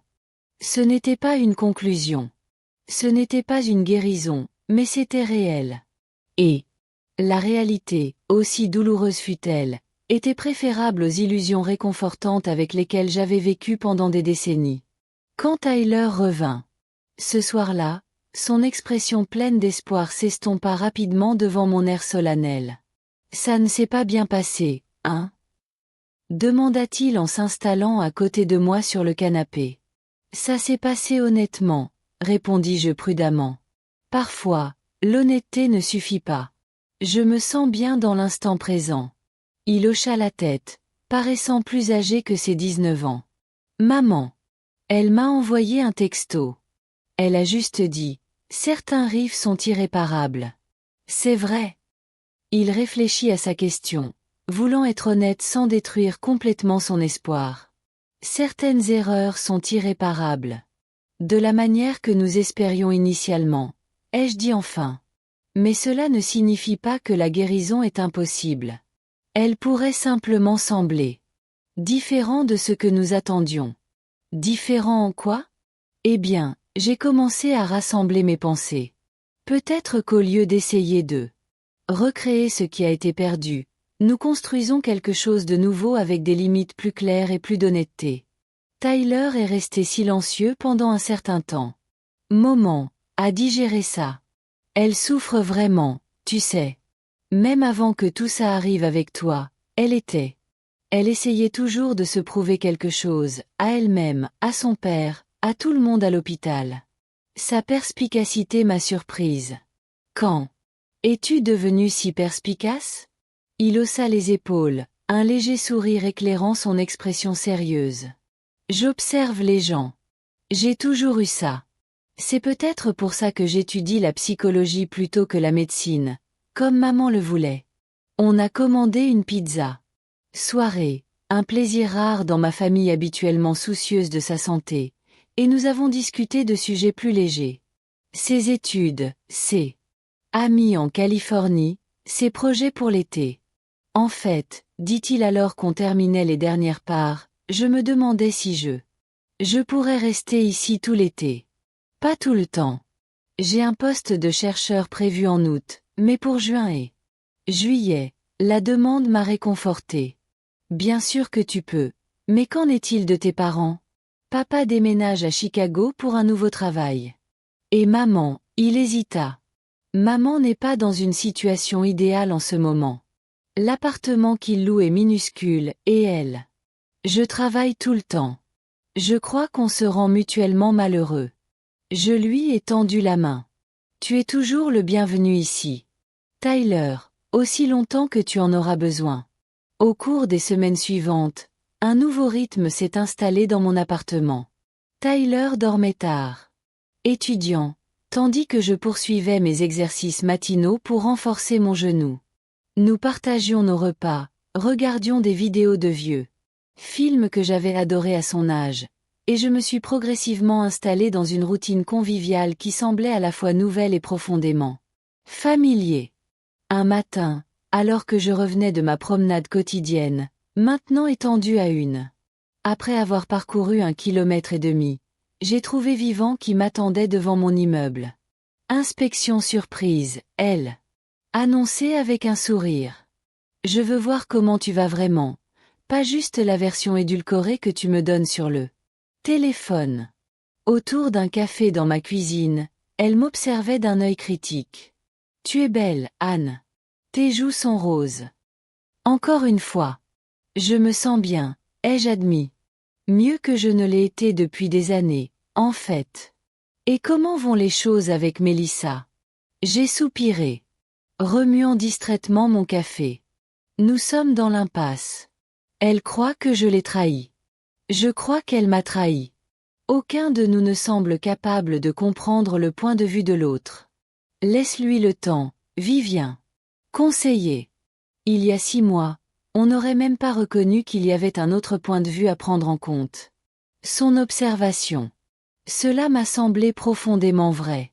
Pendant des décennies, j'ai fonctionné en partant du principe que mes intentions étaient transparentes, afin que chacun puisse voir que ma générosité était motivée par l'amour, et non par le contrôle. Je n'avais jamais réfléchi à la question. Comment mes actions pourraient être perçues par quelqu'un qui a ses propres insécurités et difficultés? J'ai réfléchi à. Je retourne au travail, dis-je en changeant de sujet. Pas d'infirmière à temps plein, bien sûr, mais peut-être quelque chose au l'hôpital. Ils recherchent toujours des défenseurs des patients. Vivant haussa les sourcils. Tu es sûr que c'est sage? Mélissa y travaille. C'est un grand hôpital, lui ai-je fait remarquer. Et puis, je ne peux pas organiser ma vie en évitant ma fille pour toujours. En vérité, je regrettais de ne pas avoir de but. Les semaines de la guérison m'avaient donné le temps de réfléchir à ce qui comptait vraiment pour moi. Et même si la sécurité financière et l'estime de soi étaient ce sentiment de contribution, qui avait défini la majeure partie de ma vie d'adulte, était tout aussi important. Eh bien, dit Vivien, pensivement, si quelqu'un peut naviguer dans ce champ de mines potentielles, c'est bien vous. Juste. Promets-moi que tu seras prudent. 3 jours plus tard, j'ai soumis ma candidature pour un poste à temps partiel à l'hôpital. Service de défense des droits des patients. 1 semaine plus tard, j'ai été convoqué à un entretien. Le matin même. Devant mon placard, je me suis penché sur mes options. La plupart de mes tenues de travail me semblaient trop formelles pour le poste que je recherchais. Ma tenue décontractée me semblait trop décontractée. Finalement, j'ai opté pour un chemisier bleu sarcelle dont Tyler m'avait parlé un jour. J'ai vu la couleur de mes yeux, associée à un simple pantalon noir et des talons bas. Alors que je m'apprêtais à partir, Tyler est apparu. Depuis sa chambre, il se frotta les yeux pour chasser le sommeil. C'est un grand jour, non, bâillait-il. L'entretien. J'acquiesçai, soudain nerveuse. Est-ce ridicule qu'une femme de 68 ans soit anxieuse à l'idée d'un entretien d'embauche? Pas du tout, m'a-t-il assuré. Ça montre que tu tiens à moi. Il me serra rapidement dans ses bras avant de se diriger vers la cuisine en quête du petit déjeuner. Tu as ceci, grand-mère. Sois juste toi-même. Sois moi-même. Un conseil si simple, et pourtant si profonde. Pendant la majeure partie de ma vie, je me définissais à travers mes relations et mes responsabilités. Infirmière, épouse, mère, veuve, pourvoyeuse de revenus. J'apprenais alors à me définir selon mes propres termes. L'entretien s'est mieux passé que prévu. Je m'y attendais. La directrice du département, une femme d'environ 15 ans ma cadette, avait en fait été l'une de mes Des étudiants en soins infirmiers des décennies plus tôt. L'infirmière Simons m'a accueilli chaleureusement. Je ne peux pas. Nous sommes ravis de votre candidature. Votre réputation de défenseur des droits des patients vous précède. 2 heures plus tard. J'ai quitté l'hôpital avec une offre d'emploi et une date de début fixée au lundi suivant. J'ai travaillé 3 fois par semaine pour aider les patients. Naviguer dans un système de santé de plus en plus complexe, en utilisant mon expérience et mes connaissances pour garantir que leur voix soit entendue. Entendue. Cela semblait juste. Alors que je marchais vers le parking, une silhouette familière émergea de la porte principale de l'hôpital. À l'entrée, Mélissa, en blouse blanche, en pleine conversation avec une collègue. Elle ne m'avait pas encore vue, et depuis un moment. À ce moment-là, j'ai envisagé de me cacher derrière un pilier pour éviter une rencontre gênante. Au lieu de cela, j'ai redressé les épaules et... Elle continua à marcher. Lorsqu'elle leva enfin les yeux et me remarqua, son expression oscilla entre surprise, lassitude et quelque chose d'autre que je n'ai pas bien identifié. Maman s'est excusée auprès de sa collègue et s'est approchée de moi. Prudemment. Que fais-tu ici? J'ai eu un entretien, ai-je simplement répondu. Plaidoyer impatient. Je commence la semaine prochaine. Elle cligna des yeux, visiblement interloquée. Tu reviens travailler ici 3 jours par semaine. J'ai confirmé. C'est un grand hôpital, Mélissa. Je ne pense pas que nous nous croiserons souvent. Elle hocha lentement la tête. Je traite cette information. Tyler m'a dit que tu y pensais, mais je ne pensais pas que je le ferais. Fini pour elle. Ou qu'il m'embaucherait. Ni l'un ni l'autre, je suppose. Elle ajusta son stéthoscope. Une habitude nerveuse que j'avais. Elle était reconnue depuis ses années de médecine. Eh bien, félicitations. Un silence gêné s'installa entre nous. Autour de nous. Le personnel hospitalier est passé en hâte, absorbé par ses propres missions urgentes. Comment allez-vous? J'ai finalement posé la question. Insuffisante mais sincère. Elle répondit sèchement. Puis, avec une expression visible. Avec tous ces efforts, ajouta-t-elle, le divorce sera prononcé le mois prochain. Dererik a déjà déménagé à Chicago. Je suis désolé, dis-je. Il le pensait vraiment. Quels que soient leurs défauts en tant que couple, le divorce était douloureux, surtout après 15 ans. Et vous? Demanda-t-elle. Une pointe d'amertume s'insinuait dans sa voix. J'aurais pensé que tu serais content de nous voir nous séparer. Non, dis-je fermement. Je n'ai jamais voulu ça, Mélissa. Malgré tout, je n'ai jamais souhaité que tu sois heureuse. Elle m'observa un instant.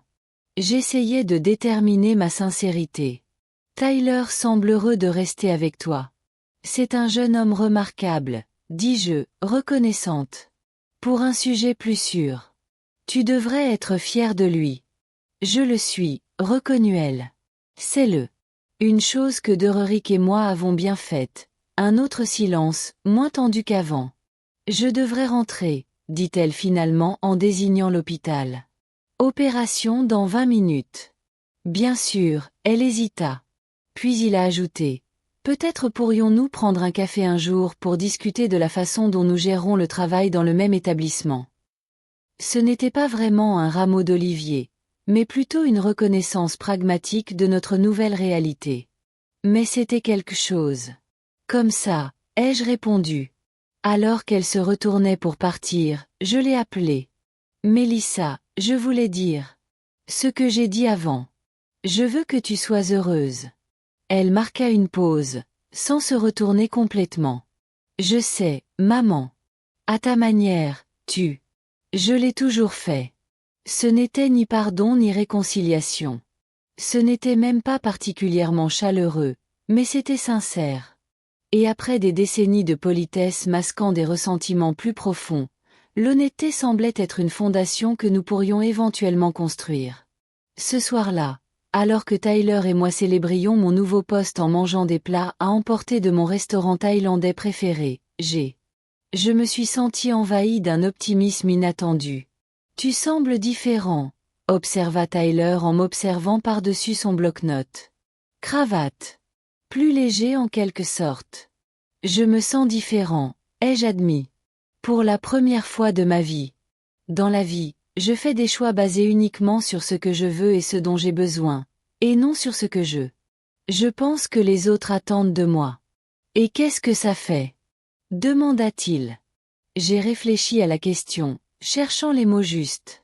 C'est comme une renaissance, comme si je devenais enfin la personne que j'ai toujours été censée être. Être. À 68 ans, me taquina-t-il gentiment. Pourquoi pas? Je souris. Certaines fleurs fleurissent tard, mais elles fleurissent tout aussi magnifiquement. Tandis que le soleil du soir filtrait à travers les fenêtres de mon appartement, illuminant tout. Une lueur dorée, j'ai réalisé que le douloureux voyage des derniers mois ne m'avait pas conduit à une fin, mais à le début. La relation que j'avais désespérément tenté de préserver ne serait peut-être jamais complètement rétablie. Mais à sa place, quelque chose de nouveau émergeait. Une vie définie par l'authenticité plutôt que logement, par respect de soi plutôt que par sacrifice. Ce n'était pas le avenir que j'avais imaginé autrefois, mais alors que je regardais mon petit-fils de l'autre côté de la table et que je pensais à mon nouveau rôle au l'hôpital, j'ai su avec une certitude absolue que c'était l'avenir que je méritais. Et pour la première fois depuis des décennies, cette connaissance était suffisante.